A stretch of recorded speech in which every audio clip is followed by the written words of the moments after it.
Hello. Hey, we're on. It's Monday, which means I'm putting my face all up in your face with this video. Hi, I hope your week is off to a great start. I hope you had a nice weekend and all that.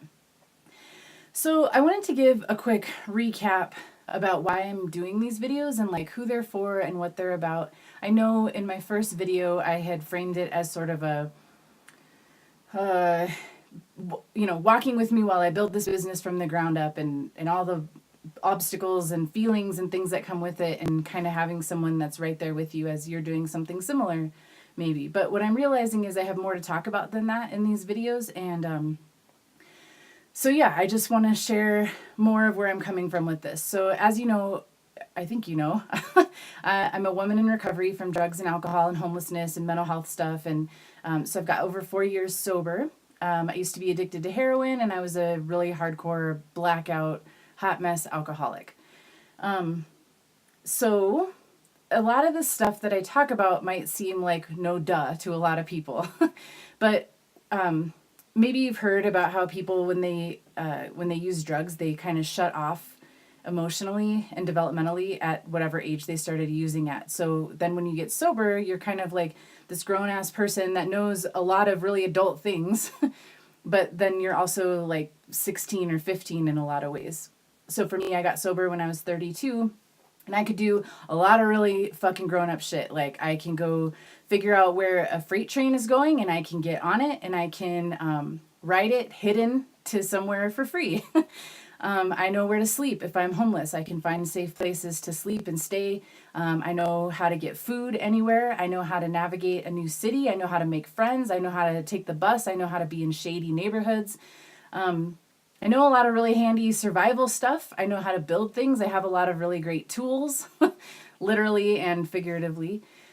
But when I got sober, I had a hard time like getting along with people and being a good neighbor and figuring out how to pay bills on time and how to come up with a system and start tackling my debts and how to be organized and how to manage my money and my time and how to come up with a system and habits for keeping my house clean and flossing again, and just, shit that seemed kind of basic, but that I just really didn't have a good handle on and I needed help with. And so that's why I'm here. I want to kind of honor where you're at, that people already have a lot of really great knowledge and wisdom, but there's also some other stuff that's just kind of like, I don't know what the hell I'm doing. I also think that hopefully this is useful for everyone, whether you're in recovery or not, because there's a lot of shit that I'm talking about here that we don't talk about in our families, we don't talk about in school, and we don't talk about in our society. A lot of the stuff with productivity and organization and money mindset and positive thinking and things like that. So hopefully this is helpful to many people, not just people in recovery, but I just sort of wanted to address why some of this might seem kind of simplistic to a lot of people. So what I'm talking about today is eating. It was really easy for me when I got sober to kind of transfer my addiction over to food. And at first that was okay. Like I remember being in rehabs and stuff where they had tons of chocolate for us because drinking was alcohol had a lot of sugar. And so you needed to replace that at the beginning. And so, yeah, dark chocolate and stuff was really helpful at the beginning.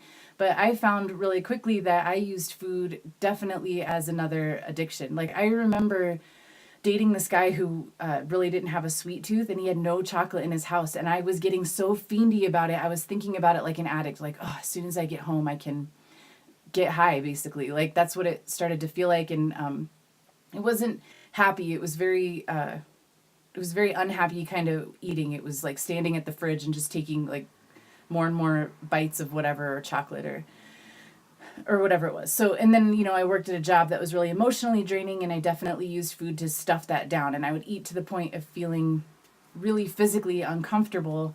And it was totally just eating my emotions, eating my overwhelm, eating my sadness. I was working with clients who were dying and hurting themselves and physically ailing. So the food was there for me to kind of check out of that. So I've been really working hard to get that under control. So, first I quit heroin, and then I quit drinking, and then I quit smoking, and now I'm working on the food. So, you definitely take these things in order of importance, but anything to me anymore that feels addictive or unhealthy, I want to work on it. So I've established these really good systems and frameworks for me where it was a little trickier for me too, because I don't want to abstain from chocolate and sweets and desserts and stuff. I want to be able to indulge sometimes in something that's really awesome, that's, maybe special to the area where I'm traveling, or something that I like to bake, or maybe someone baked it for me special.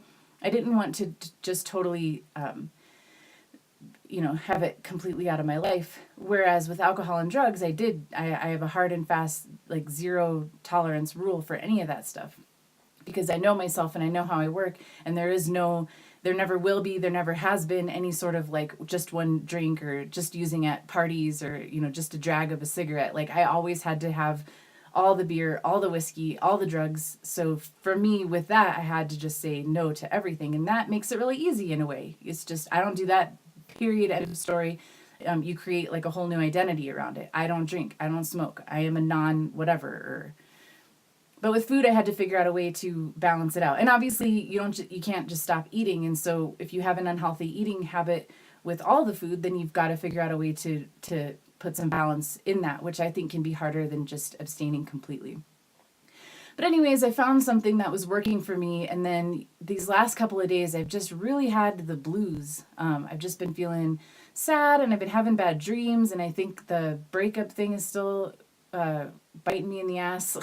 I think I have a good handle on it some days, and then other days it's just like I'm just struck. Maybe it's because I found a picture of him or us together or something, and just struck with the pain of it again and the betrayal of it all. And yeah, so yesterday I was having a tough day, and I did a lot of really healthy things. I meditated, I sat with it, I reached out to my brother, who's awesome and gives me great song recommendations, and has always awesome things to say to help me out.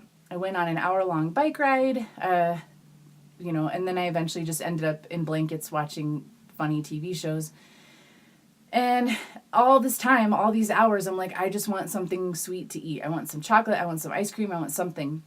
And I resisted and resisted, and then finally it's like, you know what? I have a good grasp on this now. I think I have some good habits. I'm going to go out and eat a fucking cookie. And I did that, and at first was just headed for like a Walgreens for some basic factory, whatever, corporate bullshit. But I decided to at least get something from the local pizza place. They make these awesome little chocolate chip cookies, and then the local ice cream shop. So at least I was supporting my local community and getting stuff that was more quality and more delicious and more unique.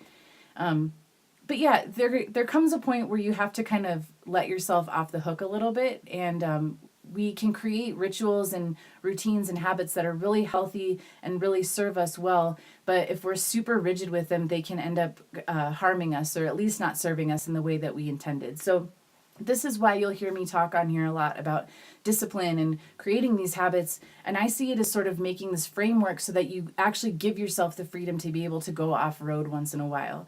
If you don't have the discipline and the habits in place, it's just kind of a free for all, and you don't know where you stand with stuff. But for me, I have the good habits to return to now that I'm feeling better. So it's not a big deal. I just wanted to share this because I think that a lot of us, when we're on like a spiritual path or in some kind of program, we can get really rigid and stuck to it, and then we're like depriving ourselves, and I think that's when you can get into trouble, and you just sort of like freak out and eat everything, or or heaven forbid, like drink or use or something. So I didn't want it to get it to that. I am feeling a lot better today, I would just like to say, and I also was feeling weepy, and I woke up crying this morning, and that's okay too. So I will always be the champion of feeling your feelings, and they can't hurt you. So just take care of yourself while you're going through it. And I've also learned that it doesn't even matter why necessarily you're feeling a certain way. Just kind of roll with it. As my brother and I say, just ride the wave. So I love you. Thank you for watching. I hope this was helpful, and feel free to subscribe to the channel or share this with friends and family or whoever you think might benefit from it. And I will see you a week from today, next Monday. Okay, bye.